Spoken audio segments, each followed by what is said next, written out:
ओम नमो नारायण। नमस्कार, आदाब, सत श्री अकाल।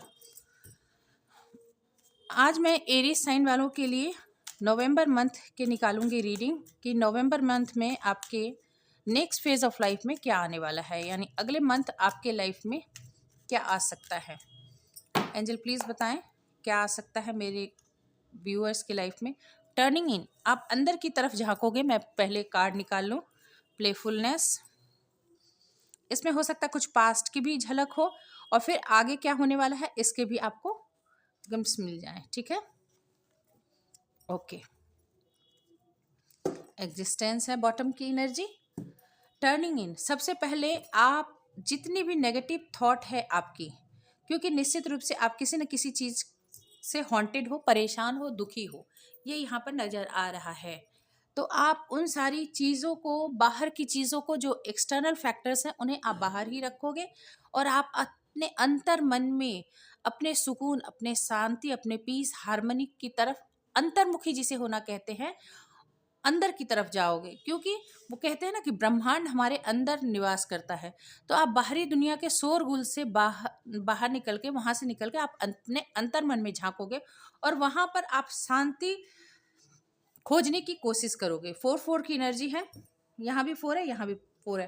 हो सकता है कि पास्ट में आप एक थोड़े माइजर यानी लैक मेंटेलिटी के पर्सन रहे हो, यानी जिसे हमेशा कमी का एहसास रहा हो कि मेरे पास ये नहीं है, मेरे पास लोग नहीं है, मेरे पास पैसा नहीं है, मैं बहुत बेहतर इंसान नहीं हूँ, मेरे पास धन नहीं है, मेरे पास अच्छे रिश्ते नहीं है। इस तरह की एनर्जी आपकी हो सकती है, यानी कमी का एहसास आपको पास्ट में रही होगी और इसीलिए आप सभी चीज़ों को ना पकड़ के जकड़ के, जो भी मतलब लेट गो करने लायक भी चीज़ जो है, जो छोड़ने लायक है, उसे भी आप पकड़ के रखने की एनर्जी यहाँ पर पास में मुझे दिख रहा है कि आप ऐसी एनर्जी में रहे होंगे। अब आप बढ़ किधर रहे हो, अब आप वर्तमान में रहने की, यानी जो क्षण जैसा आ रहा है उस क्षण को वैसे जीने की एनर्जी की तरफ आप बढ़ रहे हैं। आपका माइंड सेट ऐसा हो रहा है कि जब जो होगा देखा जाएगा, जो वर्तमान में मेरे सामने समस्या आ रही है उसे मैं सॉल्व करते चलूँगा या चलूँगी, या फिर मेरे वर्तमान में जो मेरे पास खुशियाँ आ रही है उसे मैं इंजॉय करते हुए चलूँगा या चलूँगी। अपने हिसाब से आप जेंडर ले लें, ठीक है।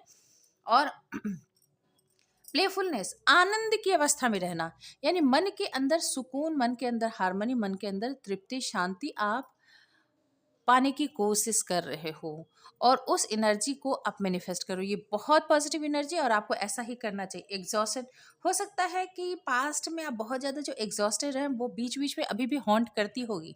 आपने पास्ट में हो सकता है एक मशीनों जैसे, रोबोट जैसे आपने काम किया, इतना काम किया। ये 9 ऑफ वैंड्स की एनर्जी होती है। आपने इतना काम किया, इतना स्ट्रगल किया, इतने चैलेंजेस आपने झेला ना कि आप मतलब जैसे इस रोबोट के कल पुर्जे पूरे खुल गए हैं ना, वैसे आपकी मतलब जर्जर हालत हो गई होगी, एकदम खस्ता हालत हो गई होगी। तो इसी जर्जर हालत के कारण कि बहुत मेहनत करने के बावजूद भी कोई वैलिडेशन नहीं मिलना, कुछ खुश नहीं रहना, थके हुए रहना, एनर्जी की कमी होना, इंस्पिरेशन की कमी होना, पैसों की किल्लत, प्यार की किल्लत, ठीक है। तो इस माइंड सेट के कारण ही आपके अंदर ये द माइजर वाली एनर्जी आई, यानी मेरे पास बहुत कुछ नहीं है, बहुत ज़्यादा नहीं है, तो मुझे बहुत सोच समझ के खर्च करने की ज़रूरत है, मुझे बहुत बचाने की ज़रूरत है। ऐसी एनर्जी आपके पास में रहेगी। पर अभी जब आप टर्निंग इन अपने तरफ झाँक रहे हो ना, तो फिर आप आनंद की मुद्रा में आ रहे हो। एग्जिस्टेंस बता रहा है कि आप देखिए यहाँ पे टर्निंग इन अपनी तरफ जुड़ रहे हो और एग्जिस्टेंस बता रहा है कि आप जो है ब्रह्मांड की तरफ आपने सरेंडर कर रखा है, ठीक है। आपने खुद को पूरी तरह से ओपन अप कर रखा है ब्रह्मांड की तरफ, यूनिवर्स की तरफ आपने सरेंडर कर रखा है।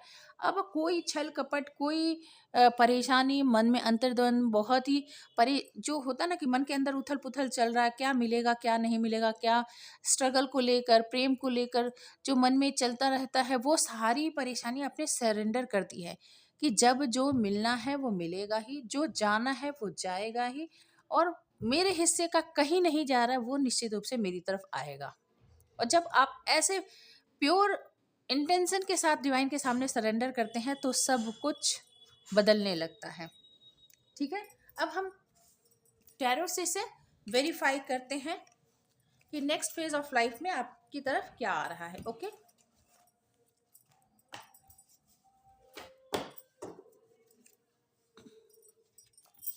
एंजल प्लीज बताएं जो मेरे जो कलेक्टिव व्यूअर्स हैं एरीज साइन के, मेष राशि वाले, उनके जीवन में क्या आने वाला है नेक्स्ट फेज ऑफ लाइफ, यानी नवंबर मंथ में खास करके इनकी लाइफ में क्या परिवर्तन आने वाला है, क्या आ रहा है इनकी तरफ। 2 of source, 5 of pentacles, I hope card दिख रहे होंगे, the empress, 4 of cups, S of pentacles, temperance, 10 of swords, 6 of wands, 8 of cup and 5 of wands।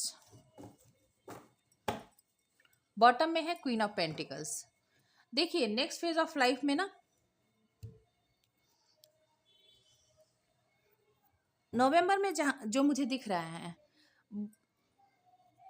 आप अच्छी एनर्जी और बुरी एनर्जी दोनों के बीच में थोड़े से संघर्ष करते हुए जरूर नजर आ रहे हो। जैसे यहाँ पे टर्निंग इन में है कि आप पॉजिटिविटी को भी अट्रैक्ट कर रहे हो, बैलेंस भी बनाने की कोशिश कर रहे हो, संभल संभल के चल रहे हो, खुश भी रह रहे हो और एग्जॉस्टेड भी हो, और माइजर की जैसे एक माइंडसेट भी, मतलब खुश रहते रहते अचानक से पास्ट में चले जाना, दुखी हो जाना, परेशान हो जाना, ऐसी एनर्जी है ना। वही एनर्जी यहाँ भी दिख रही है कि आप जो है कॉन्फ्लिक्टेड माइंडसेट में रहोगे, क्या करूं, डिसीजन लेने में दिक्कत, ठीक है, बैलेंस बनाने में दिक्कत, दो दो ऑप्शन में कंफ्यूजन, मैं किस रास्ते पर जाऊं।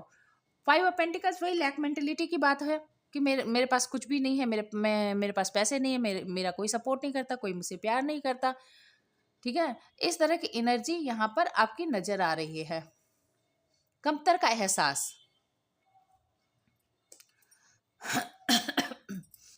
पर जबकि आपको मैं बता दूं, वास्तव में आप यदि प्लेफुलनेस की एनर्जी में रहते हैं तो आप एम्प्रेस की एनर्जी को मैनिफेस्ट कर पाएंगे। एम्प्रेस की एनर्जी है माँ लक्ष्मी की एनर्जी। आपके पास सारी पॉजिटिव एनर्जी अपने तरफ अट्रैक्ट होगी, आप जो मैनिफेस्ट करोगे वो आपकी तरफ आ जाएगा। पर यदि आप 4 ऑफ कप्स, पास्ट की बातों में यदि आप चले जाते हो तो जो ऊर्जा आप तक आ रही है वो आधे रास्ते से ही लौट जाएगी। तो आप देखिए, आप बताइएगा किन से रीडिंग रेजोनेट होती है कि आप तुरंत में तो बहुत मतलब पॉजिटिव हो जाते हो, तुरंत में नेगेटिव हो जाते हो। तो आपसे कहा जा रहा है कि आप अपनी तरफ पॉजिटिविटी को ही अट्रैक्ट करें। यहाँ पर मोमेंट टू मोमेंट देखिए, टेम्परेंस इसे वेरीफाई कर रहा है। यदि आप बहुत बैलेंस बनाकर, सुख दुख के बीच में बैलेंस बना के यदि आप चलते हैं ना, जो यहाँ आप बैलेंस बना रहे, सेंटर में आपके दिल में है कि मुझे बैलेंस बनाना है, जो भी परिस्थिति हो, जो भी सिचुएशन हो, मुझे बैलेंस बना के चलना है। लाइफ में अप्स एंड डाउन्स आते ही रहते हैं, मुझे संभल संभल के चलने की जरूरत है। और यदि यही माइंडसेट के साथ आप यदि ऐसे ही आगे बढ़ते रहे तो आपके लाइफ में न केवल इमोशनल फुलफिलमेंट, इमोशनल बैलेंस आएगा, बल्कि एस ऑफ पेंटिकल्स, आप करियर में भी ग्रोथ कर पाओगे, मनी भी मैनिफेस्ट कर पाओगे, अच्छे रिश्ते भी, अच्छे पार्टनर, अच्छा रिश्ता, इसको भी अपनी तरफ अट्रैक्ट कर पाओगे। पर यदि आप चले जाते हो एग्जॉशन की एनर्जी में, जो कि यहाँ पे बता रहा है बहुत थकावट, बहुत परेशानी, बहुत दुख तकलीफ दर्द की को याद करते हो, तो फिर क्या होगा, जो आपकी तरफ आना चाहिए 6 ऑफ वेंट्स, उसकी तरफ आप 10 ऑफ सोर्स की एनर्जी में चल। यदि आप कंटिन्यूस एक माइंडसेट, बैलेंस बनाने की माइंडसेट में यदि रहते हो तो सक्सेस, विक्ट्री आपके साथ है। पर यदि आप दुख तकलीफ, मेरे साथ ये हुआ, मैंने इतना किया, मुझे ये हो गया, ये करोगे, तो 10 ऑफ सोर्स की एनर्जी, आप खुद देखिए कि आप किस तरह के जीवन को अट्रैक्ट करना चाहते हैं। या तो आप विक्ट्री की तरफ बढ़ें या फिर आप दुख तकलीफ में ही खुद को बनाए रखें। इसके बाद है माइजर को क्लैरिफाई क्या कर रहा है, 5 of vents and 8 of cups. ये दुखी आत्मा जो है ना, ये दुखी आत्मा, इस दुखी आत्मा को आपको पीछे छोड़ना है, कमतर की भावना को पीछे छोड़ना है। ये 8 ऑफ कप्स बता रहा है कि आपको इस माइंडसेट से वॉक अवे करना ही पड़ेगा यदि आप चाहते हैं कि आपके जीवन में, क्योंकि ये 8 ऑफ कप्स बताता है कि जब इच्छा पूर्ति नहीं होने से दुख और हताशा और परेशानी से उस जगह को छोड़ देना। तो आप इस चीज को ऐसे ना समझे कि आपकी इच्छा पूर्ति नहीं हुई, आप ये समझें कि ये चीज जो है, इस कमी को आपको छोड़ के आगे बढ़ना है, जबकि आपके लिए बहुत कुछ बना हुआ है। जब आपके लिए बहुत कुछ है तो फिर आप कमी में क्यों रहेंगे? यदि कोई आपको लव नहीं प्रोवाइड कर रहा है, यदि आपको संतुष्टि नहीं दिया जा रहा है, यदि कोई चीज़ आपके से शेयर नहीं किया जा रहा, तो उस जगह पे आप क्यों रहेंगे? उस जगह को छोड़ना आपके लिए ब्लेसिंग साबित होगी। माइज़र की एनर्जी को छोड़ना, ब्लैक मेंटालिटी को छोड़ना, इस मेंटालिटी को यदि आप छोड़ते हैं तो ये आपके लिए ब्लेसिंग साबित होगी। और उस बात को पकड़ के यदि आप रखते हैं तो फिर आपके अंदर दुख का एहसास ही रहेगा। 5 ऑफ वैंड्स है, कलह कलेश में रहेंगे, कलह कलेश में नहीं रहना है। तो डिवाइन आपसे कह रहे हैं कि कलह कलेश में नहीं रहना है, लैक मेंटेलिटी में नहीं रहना है, लोगों से बेकार में उलझना नहीं है, अपने आप को गरीब नहीं समझना है, अपने आप को बेसहारा नहीं समझना है। सब मेरे साथ छल कपट करते हैं, कोई मुझे प्यार नहीं करता है। ये जितनी भी ये एनर्जी है ना, इस एनर्जी को आप रिलीज करें। इस एनर्जी को आपको रिलीज करने की ज़रूरत है। यदि जैसे ही आप इस एनर्जी को रिलीज करते हैं और इनडिसीजन को छोड़ते हैं, वैसे ही आपके जीवन में पॉजिटिव चेंजेस आने लग जाएंगे। आप विक्ट्री की तरफ बढ़ोगे। मनी, फाइनेंस, करियर, धन संपत्ति, और ये है माँ लक्ष्मी का कार्ड होता है ब्लेसिंग। आपकी तरफ ब्लेसिंग ही ब्लेसिंग आएगी। तो टू ऑफ सोर्स, यानी क्या करूं क्या ना करूं, इधर जाऊं कि उधर जाऊं, लोग मेरे साथ टॉर्चर करते हैं, लोग मेरे साथ अन्याय करते हैं, उसने मेरे साथ ऐसा किया, उसने मेरे साथ ऐसा किया, लोग मुझे पसंद नहीं करते। इस तरह की एनर्जी से यदि आप बाहर निकल जाएंगे कि जो हुआ हुआ एक लेसन था, लाइफ में अप्स एंड डाउन्स आते हैं, कोई दिक्कत नहीं, मैंने कुछ सीखा, इस परिस्थिति से भी मैंने कुछ सीखा। यदि इस माइंडसेट में आप आते हैं तो आपकी तरफ ग्रोथ ही ग्रोथ है, बैलेंस आएंगे, प्रॉस्पेरिटी आएगी, अच्छे करियर, अच्छे रिलेशन आएंगे और सक्सेस मिलेगा। तो नेक्स्ट फेज आपके डिपेंड करता है। Queen of pentacles bottom of the deck में है। क्वीन ऑफ पेंटिकल्स क्या बताता? आपकी अच्छी जगह शादी हो जाएगी, आपको अच्छा करियर मिलेगा, आपको अच्छी धन संपत्ति मिलेगी। ठीक है, तो इस तरह से डिपेंड करता है कि आप अपने, यदि आपसे रेजोनेट हो रही है, क्योंकि ये सबसे रेजोनेट नहीं हो सकती। एक तो एरीज वालों से होगी, एरीज में भी कुछ स्पेसिफिक हो सकते हैं जो ड्वेल माइंडेड में है, जिनके कुछ एक्सपीरियंस ऐसे हैं जिस पर वो हमेशा आगे पीछे बैक एंड फोर्थ उनके थॉट होते हैं। तो यदि आप अपने थॉट को अलाइनमेंट करते हैं, एक जगह सही रास्ते पे डालते हैं, तो आपके जीवन में सक्सेस, विक्ट्री और प्रॉस्पेरिटी अक्टूबर में नवंबर मंथ में स्टार्ट हो जाएगी। ये लंबा चलने वाला है। क्वीन ऑफ पेंटिकल्स का मतलब होता है काफ़ी लंबा। 6 ऑफ वैंड्स का मतलब होता है बहुत दूर तक का सफ़र, बहुत सफलता आपके जीवन में मैनिफेस्ट होगी। आई होप आपको रीडिंग अच्छी लगी हो तो प्लीज़ लाइक, शेयर, सब्सक्राइब करना मत भूलिएगा। बाकी अदर्स जो साइंस हैं, fire sign, air sign, water sign and उनके भी मैं रीडिंग बनाऊंगी। तो चैनल को विजिट करना मत भूलिएगा, अपना प्यार देना मत भूलिएगा। Stay happy, stay blessed. Thank you for watching. God bless you.